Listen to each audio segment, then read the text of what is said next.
Assalamualaikum warahmatullahi wabarakatuh. Selamat datang di channel Catatan Horor. Kali ini saya akan membacakan cerita dari akun Twitternya Dewa Biru. Seperti biasa, sahabat horor, sebelum kita dengarkan cerita kali ini, jangan lupa untuk like, komen, dan subscribe channel Catatan Horor. Bagi sahabat yang punya pengalaman horor dan ingin kami bacakan ceritanya, boleh menghubungi kontak admin kami. Untuk sahabat yang ingin membaca langsung cerita ini, bisa klik linknya di kolom deskripsi. Nyalakan loncengnya agar tidak ketinggalan cerita selanjutnya. Baik sahabat, langsung saja kita dengarkan cerita horor kali ini.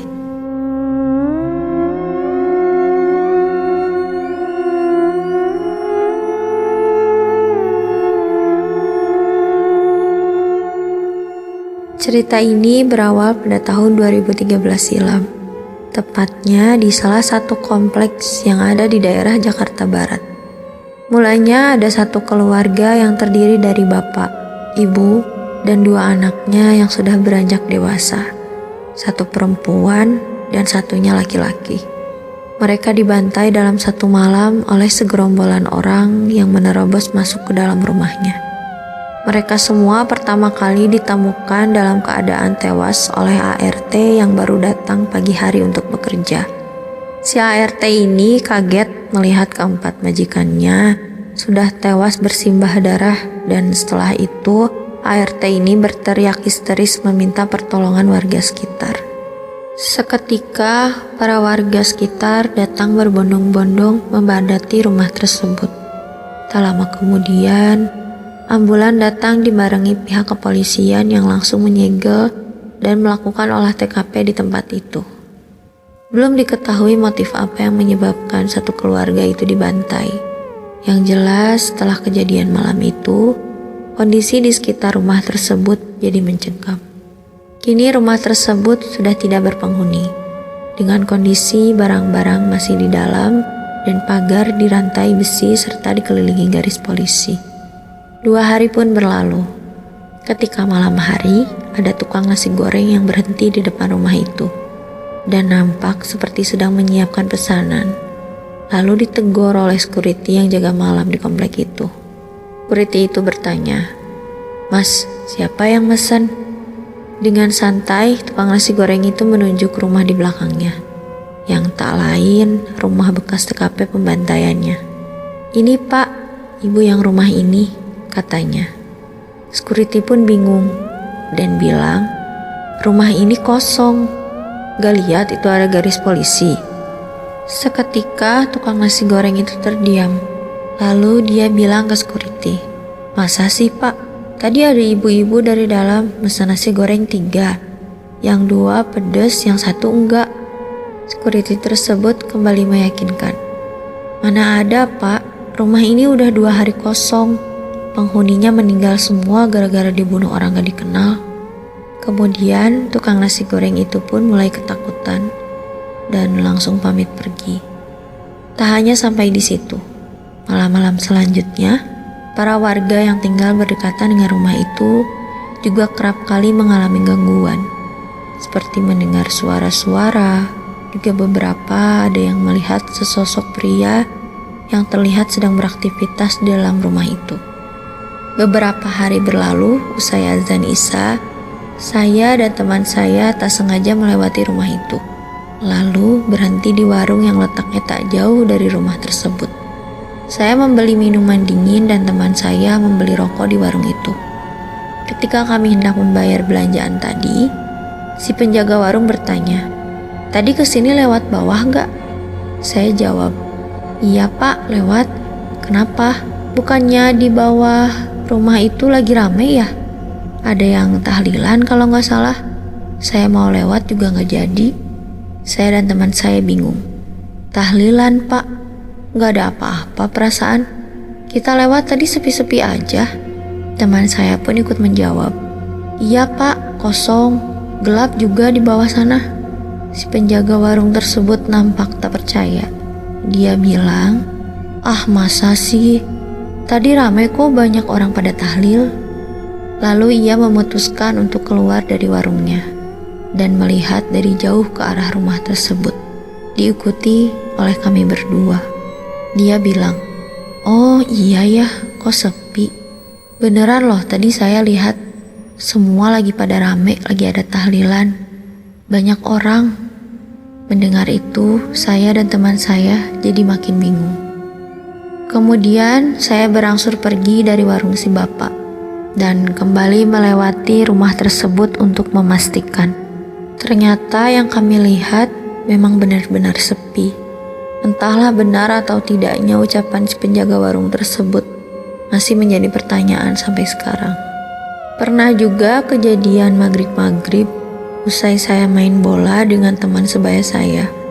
Pulangnya kami lewat rumah tersebut, dan di depan rumah tersebut ada tukang roti yang seperti kebingungan.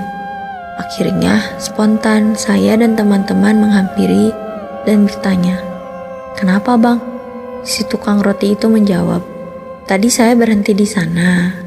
Bapak yang rumah sana beli roti. Ya udah saya ambilkan roti yang diminta si bapak. Tapi pas saya balik lagi, sepeda saya udah gak ada. Terus saya bingung nanya ke si bapak yang beli. Kata si bapak yang beli, dia juga gak tahu karena dia di dalam rumah sedangkan sepeda saya parkir di sebelah rumahnya. Ya udah saya cari-cari, tapi gak ketemu juga. Tiba-tiba ada emas-emas nyamperin saya, ngasih tahu sepeda saya kalau sepeda saya ada di dalam. Langsung saya lihat dan ternyata ada. Saya bingung, kok sepeda saya bisa ada di dalam? Siapa yang pindahin? Baru saya mau nanya sama mas-mas yang kasih tahu sepeda saya di dalam, saya nengok, orangnya udah gak ada. Terus saya bingung keluarinnya gimana. Sedangkan pagar rumah ini kan dirantai. Karena kasihan, akhirnya kita rame-rame bantuin tukang roti itu ngeluarin sepedanya. Setelah itu di perjalanan pulang, kami semua bertanya-tanya, siapa yang pindahin sepeda tukang roti itu? Sekalipun orang iseng, gak mungkin bisa masukin ke rumah tersebut yang jelas-jelas dirantai.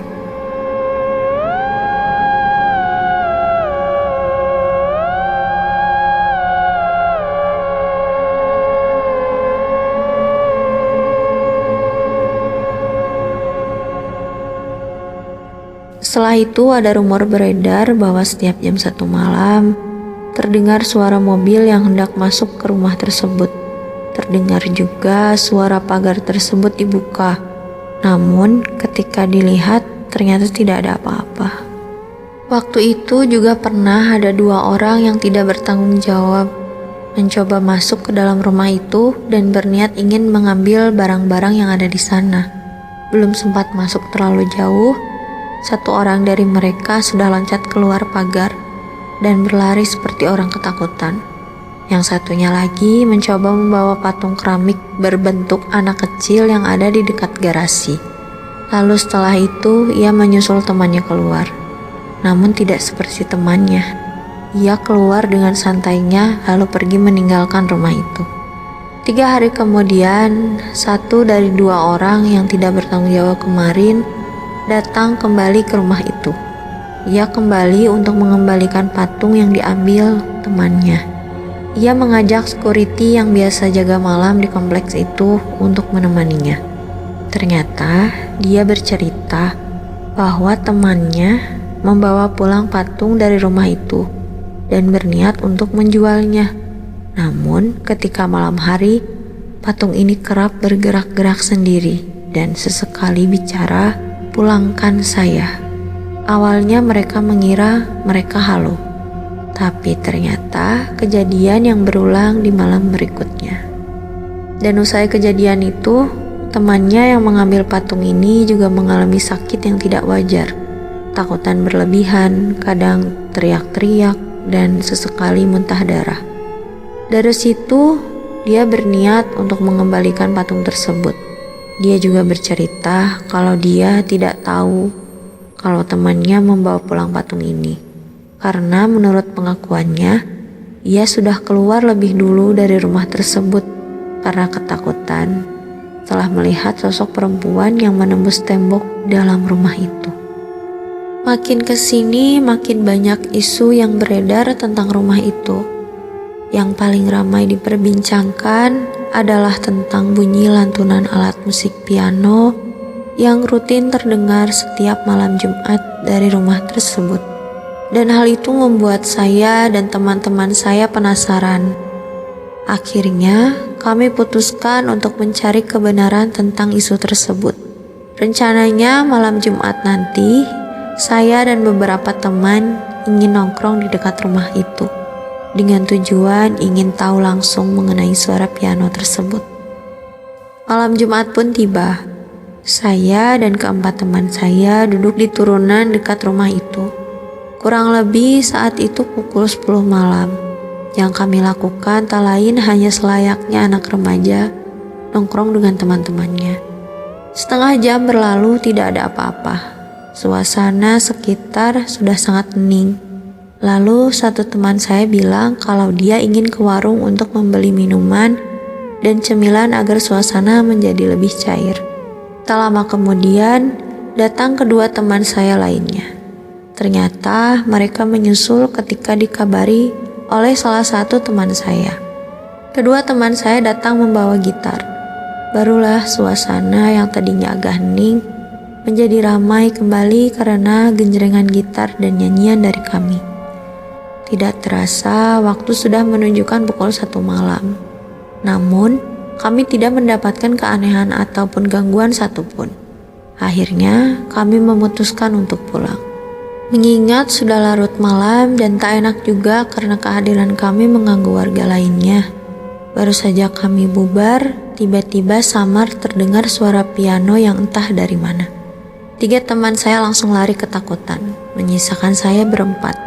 Kami mendekati sumber suara itu dan ternyata benar saja. Suara piano itu terdengar dari dalam rumah itu. Awalnya kami hanya diam. Namun tanpa sadar, bulu kuduk saya sudah merinding semua. Tiba-tiba satu teman saya memberi kode dengan mata untuk melihat ke arah balkon rumah tersebut. Alangkah terkejutnya kami melihat ada seorang wanita mengayun-ayunkan kakinya. Tanpa sepatah kata pun kami lari berhamburan.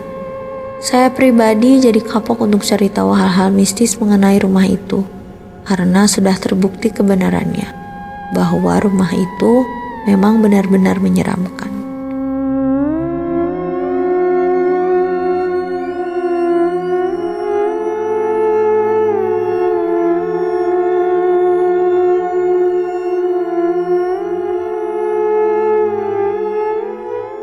Cerita lainnya datang dari tukang taksi yang datang ke pos security kompleks tersebut. Ia bertanya ke security, "Maaf Pak, apa Bapak kenal dengan perempuan yang rumahnya dekat turunan sebelah sana?" Security pun menjawab, "Iya, saya kenal. Ada apa Pak?" "Oh iya, dia penumpang saya Pak, naik dari depan TPU Tanah Kusir. Terus sampai depan rumahnya bilang saya disuruh nunggu. Dia mau ambil uang dulu ke dalam katanya," sambung tukang taksi. Security pun keheranan. "Maaf Mas, tapi rumah yang Mas maksud udah lama kosong. Dan perempuan yang Mas maksud itu sudah lama meninggal." Supir taksi pun seakan tidak percaya. "Masa sih Pak? Dia tadi naik taksi saya, turun di rumah yang itu. Orangnya pakai gaun putih. Yang Bapak maksud beda orang kali sama penumpang saya." Security itu pun menjawab meyakinkan, "Benar Mas, orang yang Mas maksud sudah lama meninggal. Namanya Mbak itulah. Dia anak dari pemilik rumah tersebut. Dia bersama keluarganya dibunuh sama orang gak dikenal. Kalau Masnya tidak percaya, boleh saya temenin lihat rumahnya." Supir taksi itu pun mengiyakan dan kemudian menuju rumah tersebut ditemani oleh security. Sampai di sana, mereka keluar dari taksi dan berdiri di depan rumah tersebut. Security berkata, "Coba Mas lihat, rumahnya kosong kan? Mana ada perempuan bisa masuk ke sini? Orang pagarnya aja dirantai." Supir taksi itu pun pucat karena bingung dan masih tak percaya sama apa yang dialaminya. Lalu security mengajak supir taksi itu ke pos guna. Taksi itu ke pos guna menenangkannya. Sampai di pos, supir taksi itu pun diberi minum, lalu dinasehati, "Mas, mending sekarang sampean pulang karena sudah malam." Supir taksi itu bilang, "Tapi Pak, gimana sama argo taksi saya? Lumayan 43.000. Dengan muka pucat dan keringat dingin, security pun bilang, "Udah Mas, anggap saja Masnya sedekah. Siapa tahu nanti diganti yang lebih. Sekarang kita mau nagih siapa? Orang yang Mas maksud juga udah gak ada."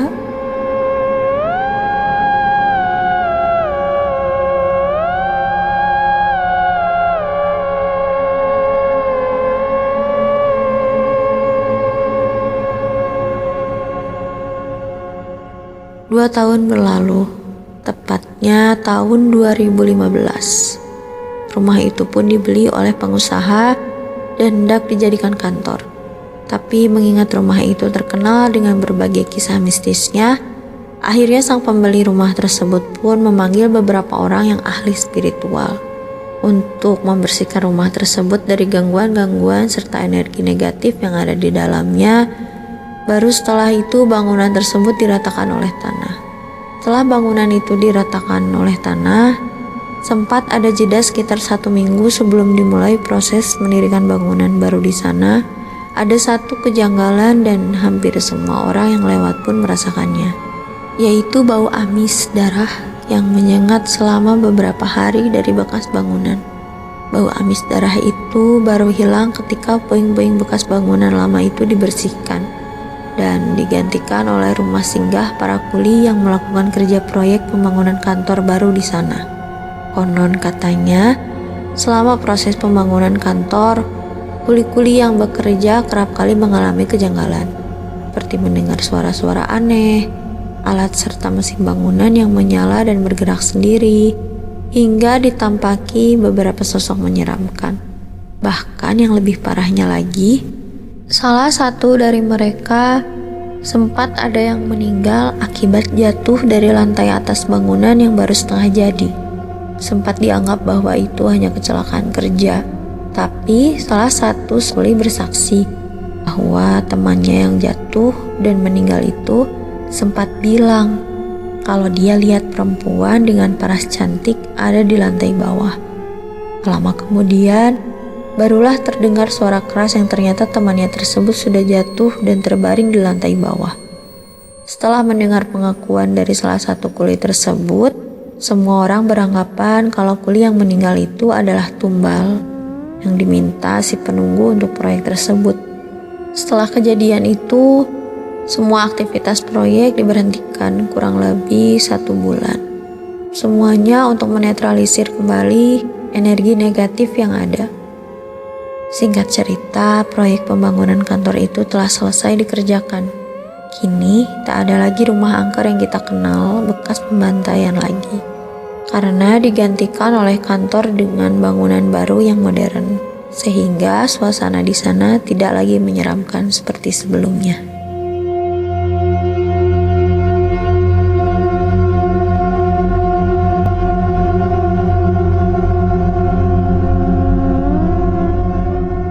Sahabat horor, demikian cerita kita kali ini.